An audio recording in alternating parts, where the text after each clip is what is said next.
ہمارے ذہنوں میں جو معیارات بیٹھے ہوئے ہیں وہ کیا ہے؟ کامیابی پیسے سے ہے، کامیابی جائیداد سے ہے، کامیابی کاروبار سے ہے، کامیابی شہرت سے ہے، کامیابی اقتدار سے ہے.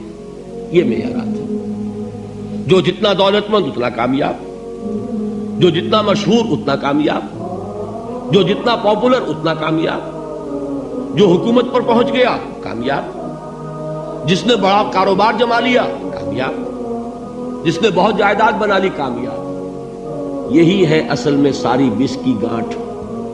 جو تصور کامیابی کا ہوگا اسی کے مطابق آپ کی بھاگ دوڑ ہوگی، اسی کے لیے جد و جہد ہوگی، اسی کے لیے توانائیاں صرف ہوں گی، اسی کے لیے دن رات کی مشقت ہوگی. یہ ہے اصل شے جس کی یہاں نفی ہو رہی ہے. کامیابی دولت سے نہیں، کامیابی شہرت سے نہیں، کامیابی اقتدار اور طاقت اور حکومت سے نہیں، بلکہ کامیابی ہے ایمان سے، عمل صالح سے، تواصی بالحق سے، تواصی بالصبر سے. آپ غور کیجئے اس نقطہ نظر کا، اس ایٹیچیوڈ کا، یہ جو مینٹل ایٹیچیوڈ ہے اس کا بدل جانا ہی انسانی شخصیت کے اندر انقلاب برپا کرے گا. اب آپ کا نتیجہ کیا نکلا؟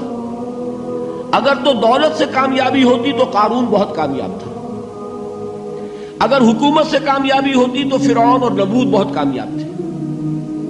کامیابی ان سے نہیں ہے. کامیابی انسان دولت میں قارون کی دولت تک پہنچ جائے اور دنیا میں دبدبہ اور اقتدار اور سلطنت اور حکومت کے اعتبار سے وہ نمرود اور فرعون کا مقام حاصل کر لے، وہ ناکام ہے، خائب ہے، خاسر ہے، برباد ہے. اور ابو ذر غفاری کامیاب ہے، چاہے ان کے پاس کچھ نہیں تھا، جھونپڑی تک نہیں تھی، کوئی گھر نہیں تھا. حضور نے فرمایا ہے اللہ کے کچھ بندے ایسے ہوتے ہیں جو کسی محفل میں جانا چاہیں تو انہیں اجازت نہ ملے، جو کہیں اگر رشتہ کرنا چاہے کوئی ان سے رشتہ کرنے کو تیار نہ ہو، کہیں کوئی سفارش کرنا چاہے تو ان کی کوئی بات ہی نہ سنے. لیکن اللہ کے ہاں ان کا وہ مقام ہے کہ اگر بھولے سے بھی کسی بات پر قسم کھا بیٹھتے ہیں تو اللہ ان کے قسم کی لاج رکھتا ہے. یہ ہے فرق. یہ جان لیجیے اچھی طرح.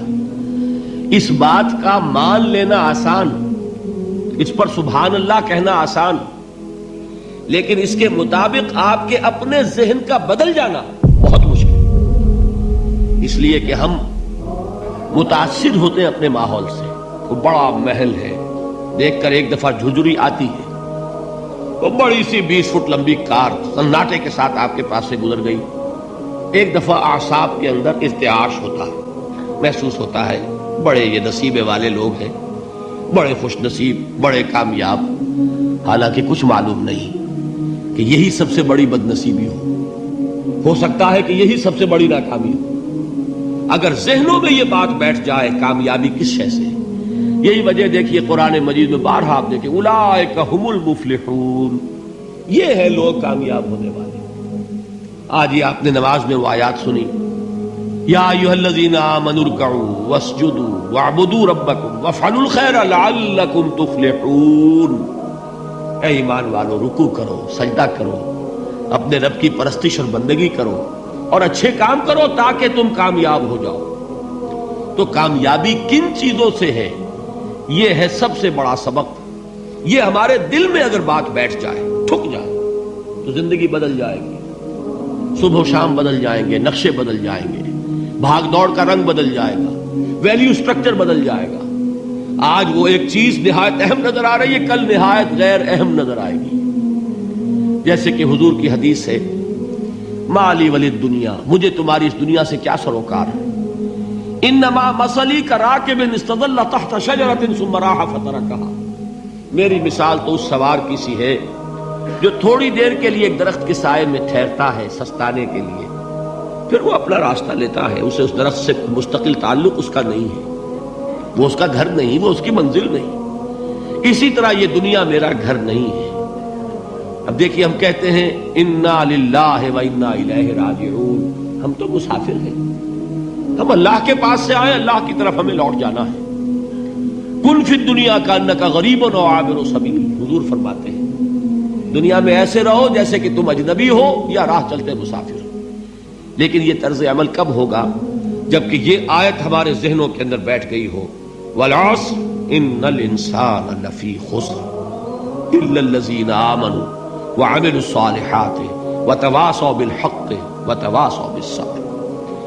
یہ ہے اصل بات جو میں نے عرض کیا تھا کہ میں بتاؤں گا صحابہ کیوں ایک دوسرے کو یاد دلاتے تھے۔ اس لیے کہ دیکھیے جیسے برف باری اگر ہو رہی ہو، آپ باہر نکلیں گے تو برف آپ کے کپڑوں پر جم جاتی ہے نا، تو آپ جھٹکتے ہیں کپڑوں کو تاکہ برف ہٹ جائے۔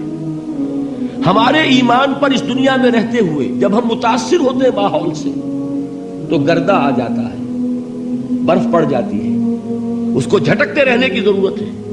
اور وہ جھٹکنے کی بہترین اور مؤثر ترین شکل یہی ہے کہ یاد رکھو کامیابی ان چیزوں سے نہیں ہے۔ چمک دمک جو ہے دنیا کی، یہ ساری چمک دمک جو تمہیں رجھا رہی ہے، جو تمہیں اپنے اندر گم کیے ہوئے ہے، یہ لفظ گم پر اقبال کا وہ شعر یاد آ گیا کہ کافر کی یہ پہچان کے آفاق میں گم ہے، اور مومن کی یہ پہچان کے گم اس میں ہے آفاق۔